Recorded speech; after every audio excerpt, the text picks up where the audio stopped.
สวัสดีข้าพเจ้าชื่อพระศรีสุขสุวรรณพงษ์ใสเรียนอยู่นิเทศศาสตร์ปี 2 วิทยาชุสกะสวัสดีข้าพเจ้าเท่าต้อมวิทักษาปัจจุบันศึกษาอยู่ที่วิทยาลัยชุสกะสาขานิเทศศาสตร์ปี 2สบายดีข้าพเจ้าชื่อท้าวต้อมหมุนพงศ์กำลังศึกษาอยู่ที่วิทยาลัยสุสกะสาขานิเทศศาสตร์ปี 2มื้อนี้มาเรียนอยู่ที่บริษัทNow Art Media คือเป็นบริษัทที่ตัวเองติดตามมาโดยตลอดและก็ที่สำคัญแม่นเมื่อได้ขึ้นมาถึงสถานที่นี้รู้สึกว่าได้เห็นหลายๆสิ่งหลายๆอย่างที่แตกต่างจากโรงเรียนทั่วไปมีหลายสถานที่คือแบ่งเป็นโซนเฉพาะเฮ็ดเวียกโซนผ่อนคลายโซนเฮียนแล้วก็โซนนั่งดินทั่วๆไปก็เป็นสถานที่กว้างขวางแล้วก็รู้สึกได้ว่า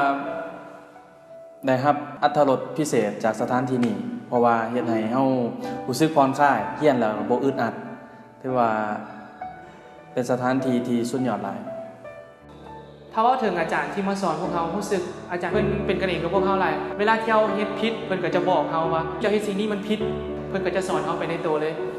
เวลาพักผ่อนเพิ่นก็มานั่งนำเฮาและก็มานั่งตอบคำถามที่เฮาบ่เข้าใจในห้องเพิ่นเป็นคนหนึงที่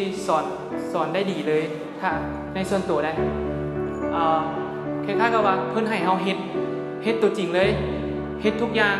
ให้เฮาเฮ็ดก่อนแล้วค่อยมาเบิ่งว่ามันเป็นจังได๋อันนี้ส่วนตัวแล้วมัก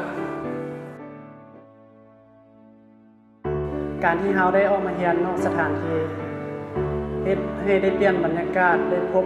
คนใหม่ๆยังได้เรียนกับอาจารย์ที่มีความสามารถประสบการณ์สูงและยังได้เรียนกับทีมงานที่มีความสามารถสูงมันยังเฮ็ดให้เฮาได้เรียนรู้อย่างหลายๆอย่างได้รับมุมมองทัศนคติและที่สำคัญยังเฮ็ดให้เฮาได้พบกับคำว่าการเรียนรู้